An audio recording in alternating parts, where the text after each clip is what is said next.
Beautiful. Thanks everybody for sticking around. I know we're slightly over our end time. Blaze of my talk's been changed in time a couple of times since we've written it, so we're going to try and get through it as quickly as we can. It's mostly a conversation between us about something we're deeply passionate about, so we're going to try really hard not to get super carried away and drag you way off into the evening. If we do start hollering, and we'll change, or we won't, we'll ignore you and just keep talking. Introduce ourselves. I'm the Director of Product Engineering at k8s-y. I've been at I.O. for 5.5 years, back since Tom was the only person in APAC, pretty much. Yeah, and I'm Blaze, developer experience engineer, although I work on the Lagoon project with Toby and used to work with Tom. Last time I spoke was actually with Tom, which is cool, so hi Tom. Yeah, and have been with the Amazy group for about 8-9 years at this point. So yeah, deeply involved in this stuff. Quick overview of Amazy.io. Amazy.io is a managed open source enterprise hosting company. We do web application hosting mostly.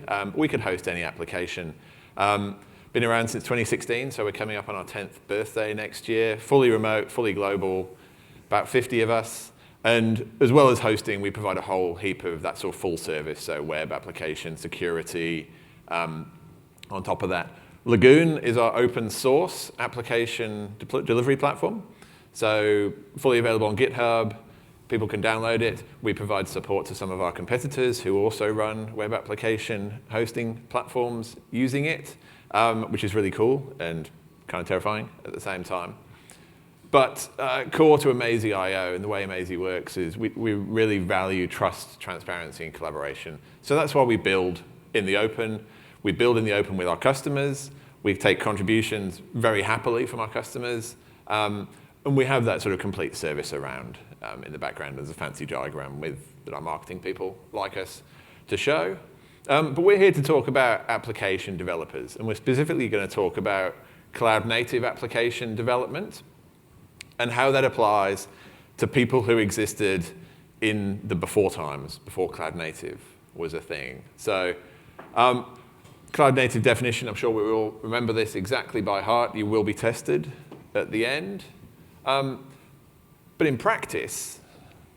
Yeah, so in practice, essentially, what we're interested in cloud native, I mean, everybody knows about it. Microservices are great. We want scalability. We want observability. Those are, and really, we want our workloads to be pretty much runnable in Kubernetes. They need to be eventually consistent. There's a bunch of stuff that is involved in that. The thing is, though, that's not how 90% of the applications that we deal with work. Yeah, I mean, when we scale, Kubernetes isn't enough. We've got to add all these other things. We've got to add all this other knowledge, and we've got to talk about HPAs and requests and limits and pod disruption budgets and anti-affinity and topologies and network policies and pod security standards and VPAs and autoscalers. And it suddenly got really big quickly. Kubernetes, it just works. It's a great tagline. In practice, and the people in the blue jackets know this more than anyone else, there's an awful lot of information that underpins this. There's an awful lot of information that you have to know to be able to be cloud native. So one of the things we've been thinking about, and when we speak about legacy applications here, Toby will speak about this in a second, but is anybody familiar with Michael Feathers' legacy code book?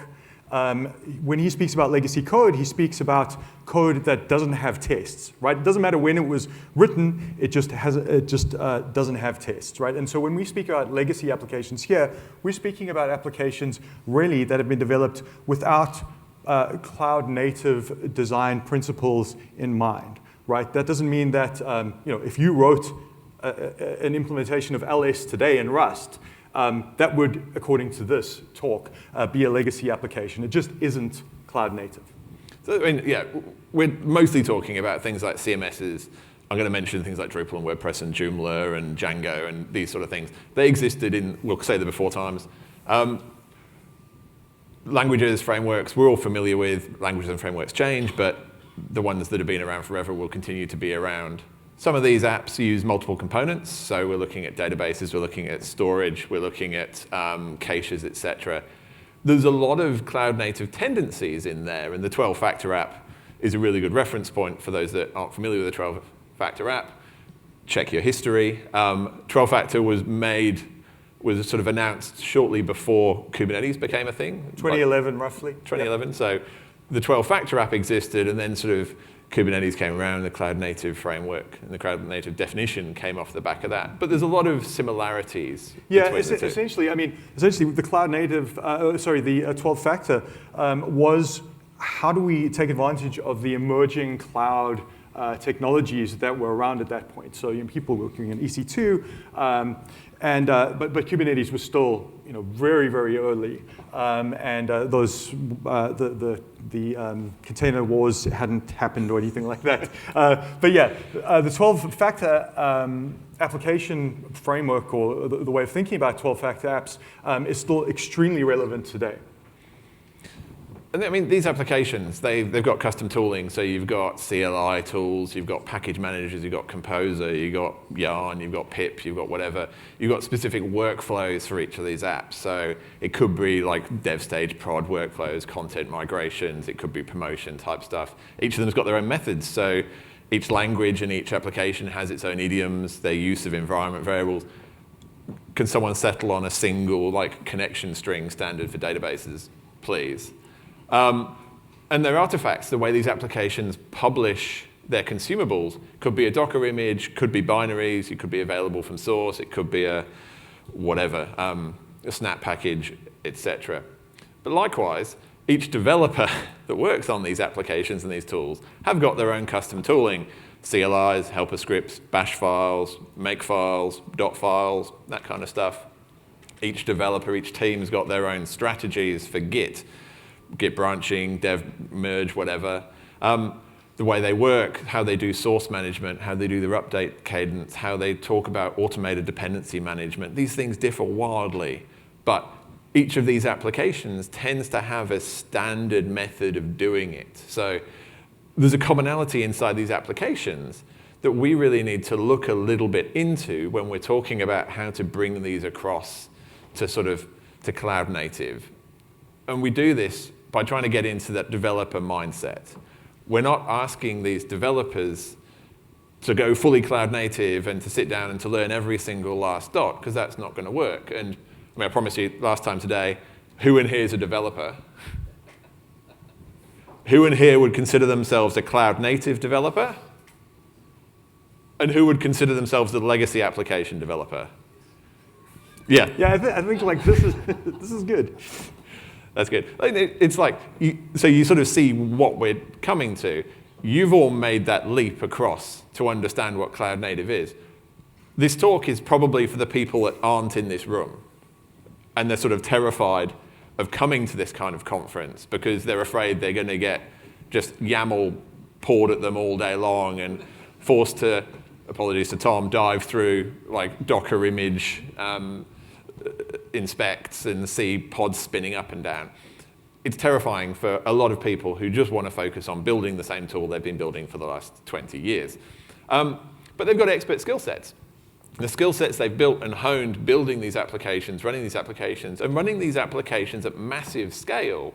We're talking about the underpinnings of the internet here. We're talking about websites that kept us informed during COVID. We're talking about websites that help us understand what the latest sports scores are, buy our latest, greatest tech deals from Harvey Norman or wherever.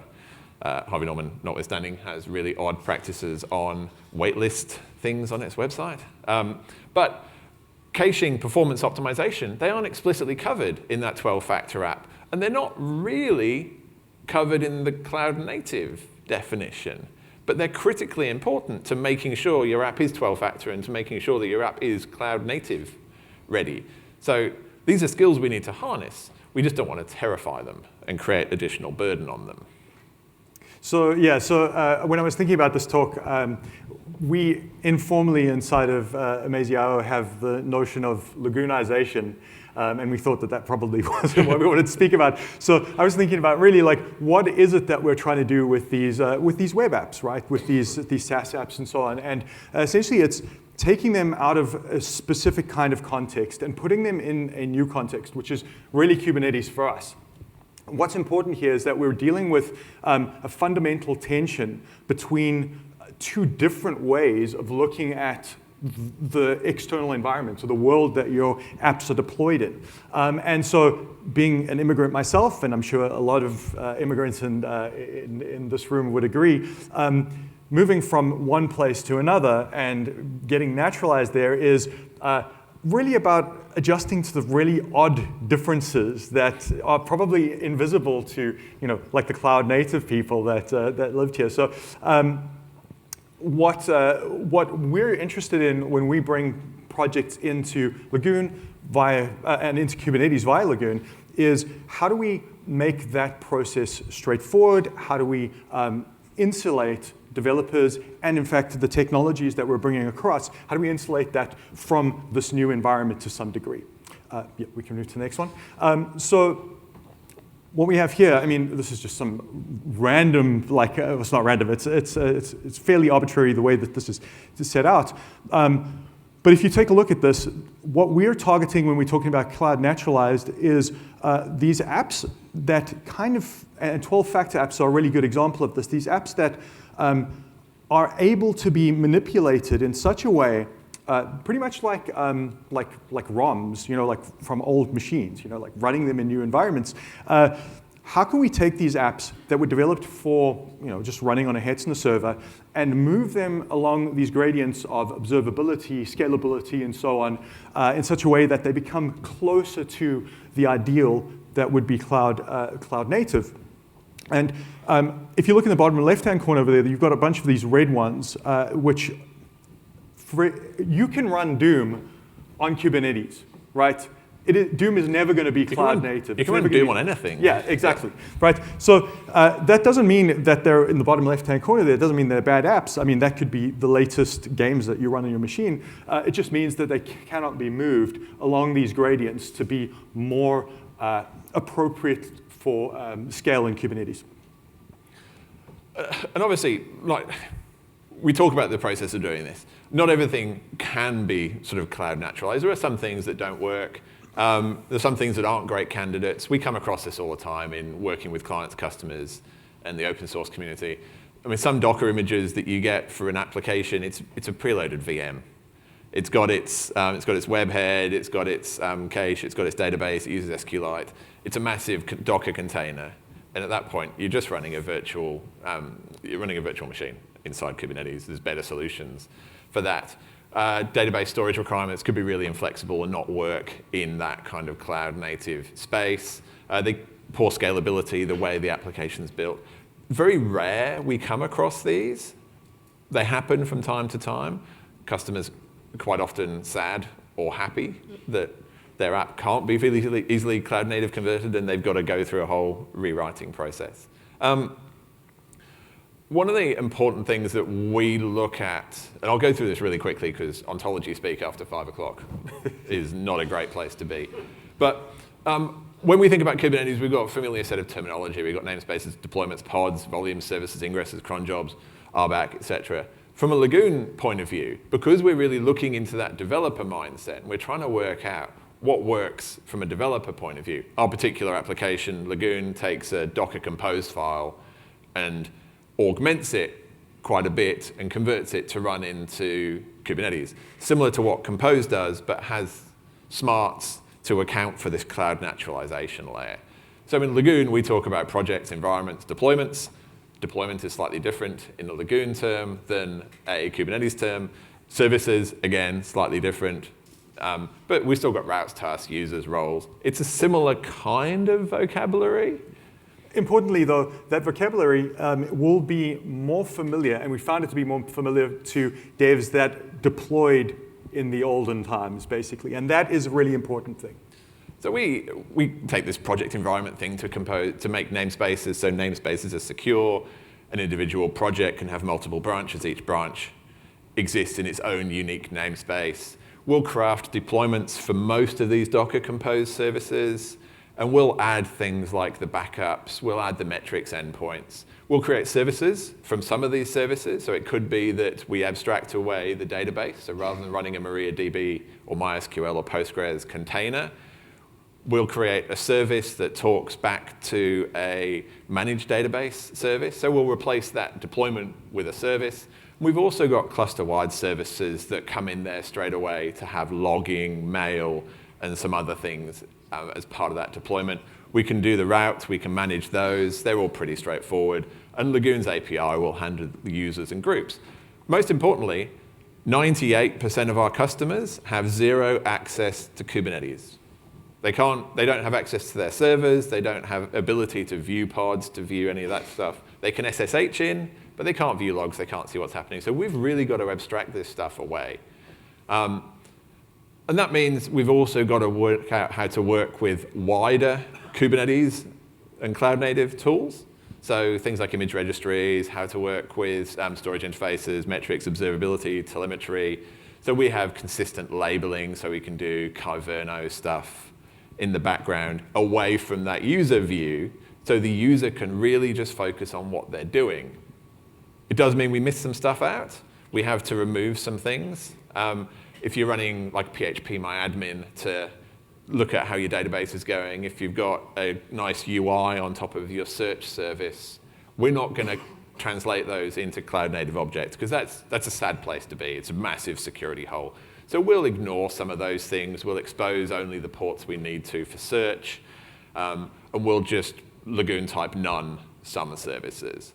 So there's always going to be bits to miss out. But then Lagoon does augment that other stuff, the metrics and the logging and the backups, which have no local instantiation broadly. So you win some, you lose some. Cool. So I'm going to go through this, handling the mapping very quickly. Essentially, what we do is by providing a vocabulary or an ontology for developers to use, the Lagoon deployments, Lagoon logs, and so on, we really just try and provide a bunch of tooling that speaks this language for them. That's GitHub Actions, it's Ansible scripts, it's really just tooling. And the central thing is a GraphQL API that really exposes everything, and a CLI tool. We don't really need to go into much about that, but we provide tooling that speaks that language that is more familiar to the developers. Then I think we probably can skip this one and just go to the last one here, because I think what's mostly interesting is where this kind of goes wrong. But what we try and do as well is in individual tools or individual frameworks and CMSs and so on, is wrap Lagoon objects in things that are even more familiar to developers. So for example, in Drupal, what we do is we wrap a notion of a site alias, which is completely native to Drupal, and it's just something that points at a particular instance of their app. We wrap the Lagoon stuff in that, so we meet them even closer to their standard way of speaking. Okay, so let's speak about where things go wrong, because I think this is the most interesting part. We have these two ways of speaking about the same things, right? And I'll just give briefly an example of where things go wrong.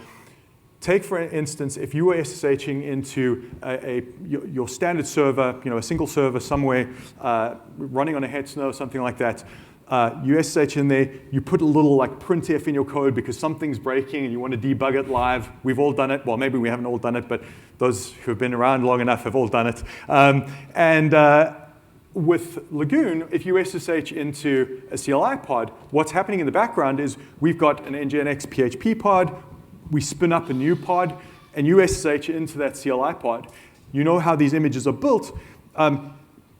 We find devs trying to make changes to the code in that, but because the only shared information between the PHP nginx pod and the CLI pod is a PVC, the changes they make don't reflect in the front end. So that's where it starts breaking down, where the stuff at the bottom starts leaking up into our abstractions. There is the kind of obverse of that, which Toby will speak about. When we talk about power users, SaaS power users, most of us probably, when we get hold of a SaaS product, we know exactly how to push it to its limit and then work out what it can't do, and then we send them a nice email and we raise feature requests and they go into oblivion. One of the nice things about being an open source project is our customers know exactly how to get to exactly the right people to complain about things they want. But as a power user, we need to know exactly how it works so we can squeeze that every drop out. And if we work out a way of squeezing more out, we've got an easy way of getting back to the people to find out how.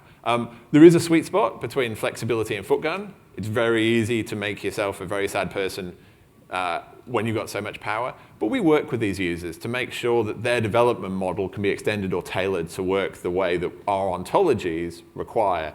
And that's why we really focus on that contribution and collaboration side of things. So very quickly, trying to meet our users where they are, trying to put tools into their space. Crowd naturalization, Yep. name TM, maybe. But it's a very useful way of framing that sort of halfway point. Abstraction. Yeah, everybody's friend, but abstractions will always leak. We all know this, especially if you're interested in what's going on underneath. And yeah, like really looking to embrace and augment those elements of cloud native thinking and look at where the gap between that 12-factor and cloud native really comes. If you're interested, some links there. There's our faces here. Feel free to reach out, come and see us. 4 minutes left. Done. I think the clock was set for 25, so we're technically 1 minute over. Damn it. But sorry. Thanks, everyone. we'll take that.